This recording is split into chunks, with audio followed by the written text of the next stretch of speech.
Hello बच्चा party, welcome back to my YouTube channel Academic Bytes. आज हम इस वीडियो में डिस्कस करने वाले हैं क्लास 8 साइंस का चैप्टर 4 कंबशन एंड फ्लेम के क्वेश्चन एंड आंसर। तो विदाउट टाइम वेस्ट के स्टार्ट करते हैं। हमारा फर्स्ट क्वेश्चन है list conditions under which combustion take place. तो हमें वो कंडीशंस बतानी है जिसमें कंबशन होता है। ठीक है, तो फर्स्ट ऑफ ऑल कंबशन क्या होता है? The burning of a substance in the presence of oxygen is defined as combustion. तो जब भी कोई सब्सटेंस ऑक्सीजन की प्रेजेंस में जलता है तो उसी क्या बोला जाता है? कंबशन बोला जाता है। ठीक है, the condition under which combustion take place are. तो वो कंडीशंस क्या क्या है जिनमें कंबशन प्लेस मतलब कंबशन होता है? तो वो कंडीशंस है प्रेजेंस ऑफ एयर और ऑक्सीजन, प्रेजेंस ऑफ फ्यूल, और third ignition temperature. Ignition temperature क्या होता है? तो ये वो मिनिमम टेम्परेचर होता है जिसपे कोई भी सब्सटेंस फायर को कैच कर लेता है, मतलब जलने लगता है। ठीक है, अगर इन तीनों में से कोई भी कंडीशन फुलफिल नहीं होगी तो कंबशन नहीं होगा। ठीक है, अगर आपको मेरी वीडियो हेल्पफुल लगती है तो प्लीज़ वीडियो को लाइक, शेयर और चैनल को सब्सक्राइब ज़रूर कर दें ताकि आपको सभी वीडियो की नोटिफिकेशन टाइम टू टाइम मिलती रहे। ठीक है, now move to the next question. Next है फिल इन द ब्लैंक्स। ठीक है, the burning of wood and coal causes dash of air. तो लकड़ी और कोयले के जलने से क्या होता है? एयर पॉल्यूशन होता है। जो एयर होती है वो क्या होती है? पॉल्यूटेड हो जाती है, तो पॉल्यूशन ऑफ एयर होता है। ठीक है, a liquid fuel used in Holmes is. तो वो लिक्विड फ्यूल कौन सा होता है जो कि घर में यूज किया जाता है? तो वो होता है लिक्विफाइड पेट्रोलियम गैस, जिसे क्या बोला जाता है? एलपीजी। ठीक है, fuel must be heated to its dash before it start burning. तो हमें किसी भी सब्सटेंस को जलाने के लिए उस सब्सटेंस को हीट करना पड़ता है। कहाँ तक? उसके इग्निशन टेम्परेचर तक, क्योंकि जब कोई भी सब्सटेंस इग्निशन टेम्परेचर तक पहुंच जाता है तो वो फायर को कैच कर लेता है और जलने लगता है। ठीक है, नेक्स्ट है the fire produced by oil can not be control by dash. तो जो आग तेल की वजह से लगती है उसे किससे कंट्रोल नहीं किया जा सकता? वाटर यानी कि पानी से कंट्रोल नहीं किया जा सकता। ठीक है, now move to the next question. Explain how the use of CNG in automobiles has reduce pollution in our cities. तो हमें ये एक्सप्लेन करना है कि ऑटोमोबाइल्स में सीएनजी का यूज करने से किस तरीके से हमारी सिटीज में पॉल्यूशन कम हुआ है। ठीक है, CNG plays an important role in reducing pollution among automobiles for the following reason. तो इन रीजन की वजह से सीएनजी एक बहुत ही इंपॉर्टेंट रोल प्ले करती है पॉल्यूशन को रिड्यूस करने में। ठीक है, तो वो रीजन क्या क्या है? CNG is comparatively a cleaner fuel. तो अगर हम पेट्रोल से कंपेयर करें सीएनजी को तो एक क्लीन फ्यूल है। ठीक है, CNG produce harmful products in very less quantity. तो जो सीएनजी है वो बहुत ही ज़्यादा कम क्वांटिटी में हार्मफुल प्रोडक्ट को प्रोड्यूस करती है। ठीक है, the combustion of fuels like petroleum causes many unburned carbon particles along with carbon monoxide which leads to respiratory diseases। तो जब भी पेट्रोल को हम जलाते हैं तो उससे क्या प्रोड्यूस होता है? बहुत ही ज़्यादा अनबर्न्ड कार्बन पार्टिकल्स प्रोड्यूस होते हैं। और कौन सी गैस के साथ? कार्बन मोनोऑक्साइड के साथ, जिसकी वजह से हमें रेस्पिरेटरी डिजीज हो सकती है, मतलब लंग्स रिलेटेड, सांस लेने में दिक्कत हो, अस्थमा वगैरह। ठीक है, तो इस वजह से सीएनजी बेटर फ्यूल है किसके मुकाबले? पेट्रोल के मुकाबले। Now move to the next question. Compare LPG and wood as fuels. तो हमें एलपीजी और वुड को कंपेयर करना है एज अ फ्यूल्स। ठीक है, तो फर्स्ट वुड को करेंगे। It is considered as a traditional fuel use for both domestic and industrial purposes. तो एक ट्रेडिशनल फ्यूल है, मतलब जो काफ़ी पहले टाइम से यूज होता आ रहा है। इसके लिए दोनों कामों के लिए, डोमेस्टिक घर में भी यूज होता है और इंडस्ट्रीज में भी यूज होता है। ठीक है, wood produces a lot of smoke which pollutes the atmosphere and causes respiratory diseases। तो जब भी हम वुड को जलाते हैं तो उससे बहुत सारा स्मोक रिलीज होता है जिसकी वजह से हमारा इन्वायरमेंट पोल्यूट होता है और रेस्पिरेटरी डिजीज भी हो सकती हैं। ठीक है, the uses of wood to a large extent causes deforestation. और यूज वुड के यूजेस से अगर हम ज़्यादा यूज़ करेंगे तो डिफोरेस्टेशन भी होता है। ठीक है, the calorific value of wood ranges between 17,000 to 22,000। और जो कैलोरीफिक वैल्यू होती है वुड की वो किस रेंज में होती है? 17,000 टू 22,000 के बीच में होती है। ठीक है, कैलोरीफिक वैल्यू क्या होती है? मतलब जैसे कि हम 1 किलो वुड को जलाएंगे तो कितनी एनर्जी प्रोड्यूस करेगा, कितनी हीट देगा, तो उसकी कैलोरिफिक वैल्यू होती है। ठीक है, अब LPG, the uses of LPG जिसे लिक्विफाइड पेट्रोलियम गैस बोला जाता है हैज रिप्लेस्ड वुड। तो एलपीजी ने किसको रिप्लेस कर दिया? वुड को रिप्लेस कर दिया है। क्यों कर दिया है? It doesn't release smoke and other pollutants, क्योंकि ये धुआं, इससे धुआं नहीं होता है और बाकी के जो हार्मफुल पोल्यूटेंट्स होते हैं वो भी रिलीज नहीं होते हैं। ठीक है, it is a cleaner fuel, और ये वुड के मुकाबले क्लीनर फ्यूल है। The fuel efficiency of LPG is more than that of would, और जो इसकी एफिशिएंसी है वो भी वुड से ज़्यादा है। The calorific value of LPG 55,000 kg पर किलोग्राम। ठीक है, तो जो इसकी कैलोरीफिक वैल्यू है वो भी उससे काफ़ी ज़्यादा है। Hence LP is most preferred choice, इसी वजह से एलपीजी को ज़्यादा प्रिफर्ड किया जाता है। ठीक है, now move to the next question. तो नेक्स्ट क्वेश्चन में हमें रीज़न देना है कि ऐसा क्यों नहीं किया जाता या हमें ऐसा क्यों नहीं करना चाहिए। ठीक है, तो फर्स्ट है, water is not use to control fires involving electrical equipment. तो जब भी किसी भी इलेक्ट्रिकल अप्लायंस की वजह से आग लगती है तो तब पानी का यूज करके हम आग को क्यों नहीं बुझाते हैं। ठीक है, तो इसका रीजन है, water is a good conductor of electricity. जो वाटर होता है वो इलेक्ट्रिसिटी का गुड कंडक्टर होता है। ठीक है, if added to an electrical fire the water would just spread the electricity further. अगर हम पानी को इलेक्ट्रिकल फायर में ऐड करेंगे, मतलब उससे बुझाने की कोशिश करेंगे, तो उसकी वजह से इलेक्ट्रिसिटी और भी फैल सकती है, करंट लगने का खतरा बढ़ सकता है। ठीक है, and the person dowsing the fire might get an electric shock, और जो पर्सन उस आग को बुझाने की कोशिश कर रहा है उसे इलेक्ट्रिक शॉक भी लग सकता है, इसलिए हम वाटर का यूज नहीं करते हैं। ठीक है, now move to the next. तो नेक्स्ट है, LPG is a better domestic fuel than wood. तो ये बताना है कि एलपीजी वुड से ज़्यादा बेटर डोमेस्टिक फ्यूल क्यों है। ठीक है, तो LPG being a cleaner fuel than wood as it doesn't release smoke and other pollutants.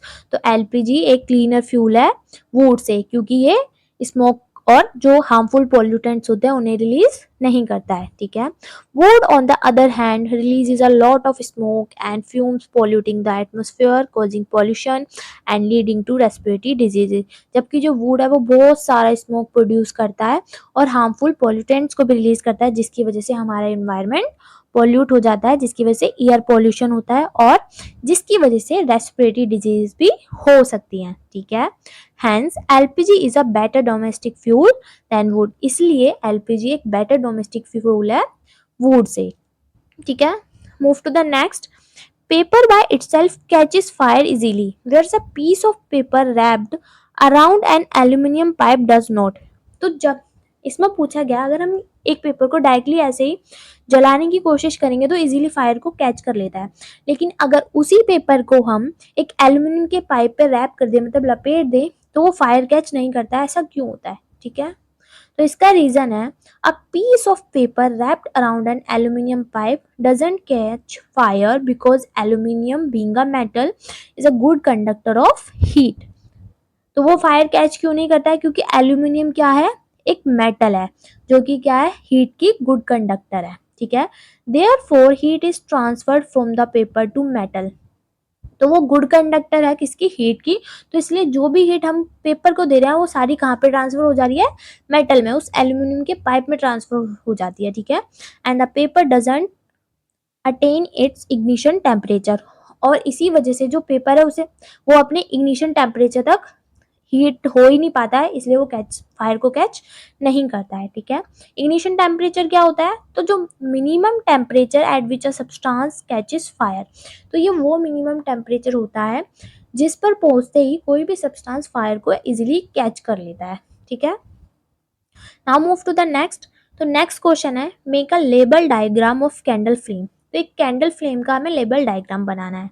ठीक है, तो ये डायग्राम है, तो ये आउटर जोन है, ये मिडल, ये इनर मोस्ट जोन, ये कैंडल है, और जो सबसे हॉटेस्ट पार्ट क्या होता है? जो इसका आउटर जोन होता है वो सबसे ज्यादा हॉटेस्ट है, मिडल जोन मॉडरेटली हॉट होता है, और जो इंटर मोस्ट जोन है वो सबसे कम हॉट होता है। ठीक है, now move to the next question. Next question है, name the unit in which the calorific value of a fuel is expressed.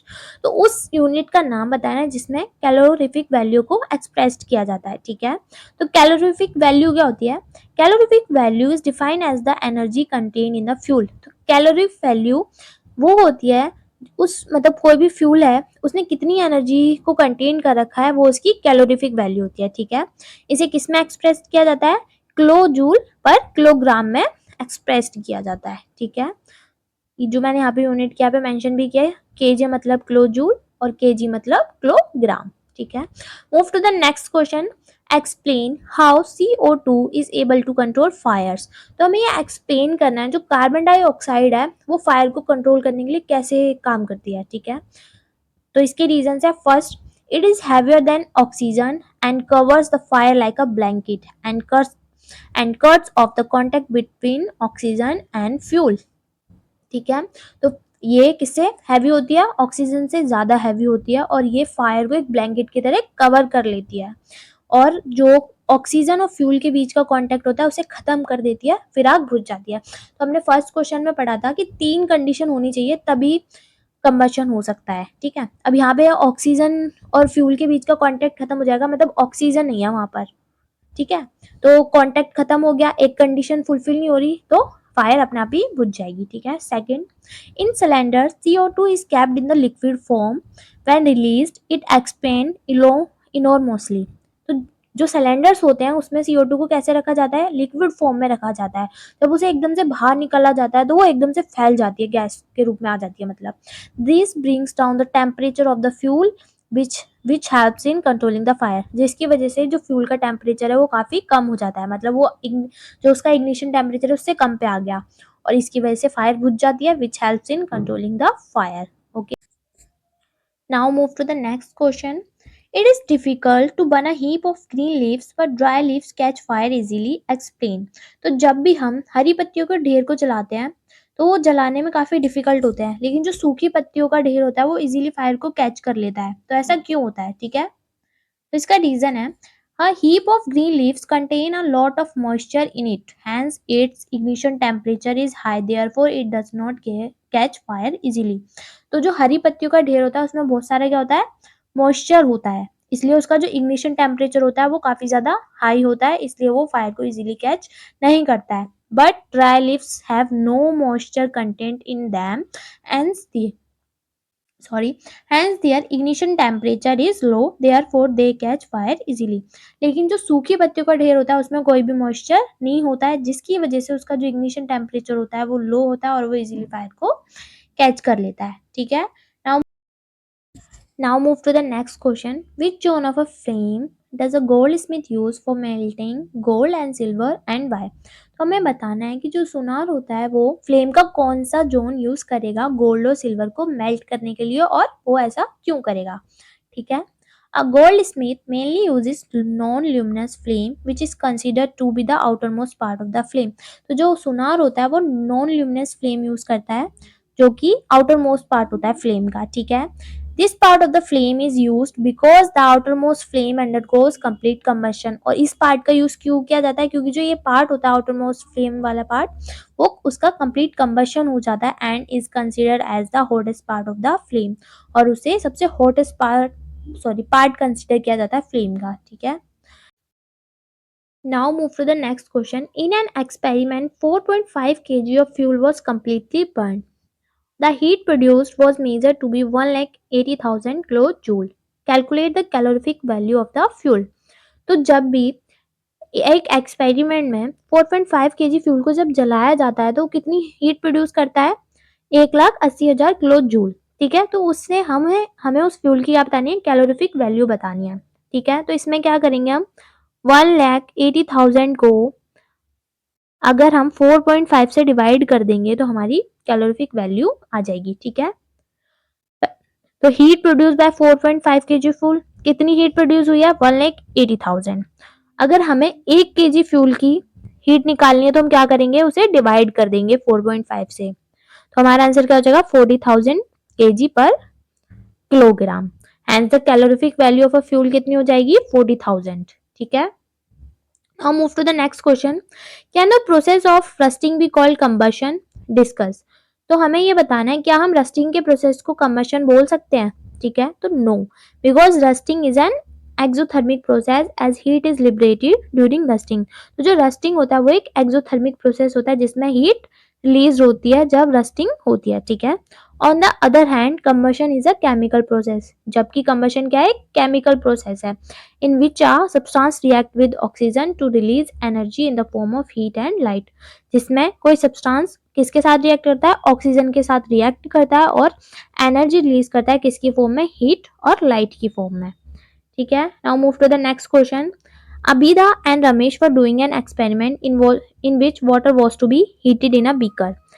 Abida kept the beaker near the wick in the yellow part of the candle flame. Ramesh kept the beaker in the outermost part of the flame, whose water will get heated in a shorter time. तो एक experiment में अमीदा और रमेश क्या एक experiment कर रहे हैं, ठीक है। उन्हें एक बीकर को हीट करना है, तो अबीदा ने क्या किया, बीकर को येलो वाले पार्ट में रखा कैंडल फ्लेम के, और जबकि रमेश ने अपने बीकर को आउटर मोस्ट पास, जो सबसे उसका आउटर मोस्ट पार्ट है उसमें रखा। तो किसका बीकर का पानी जल्दी गर्म हो जाएगा कम टाइम में, ठीक है। तो the water placed in the outermost part of the flame will be heated in a short time since it is non luminous flame and is regarded as the hottest part. तो जो water का beaker सबसे outer most part में रखा हुआ है वो जल्दी हीट हो जाएगा। क्यों हो जाएगा, क्योंकि वो एक नॉन ल्यूमिनस फ्लेम वाला पार्ट है जिसका कंप्लीट कंबंशन हो जाता है और इसे क्या माना जाता है, सबसे हॉटेस्ट पार्ट माना जाता है, ठीक है।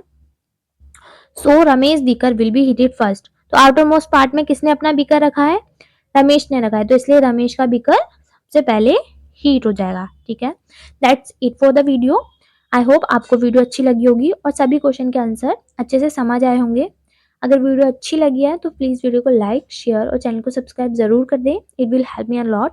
और कमेंट सेक्शन में कमेंट करके जरूर बताएं नेक्स्ट वीडियो किस टॉपिक या किस चैप्टर पे बनानी है।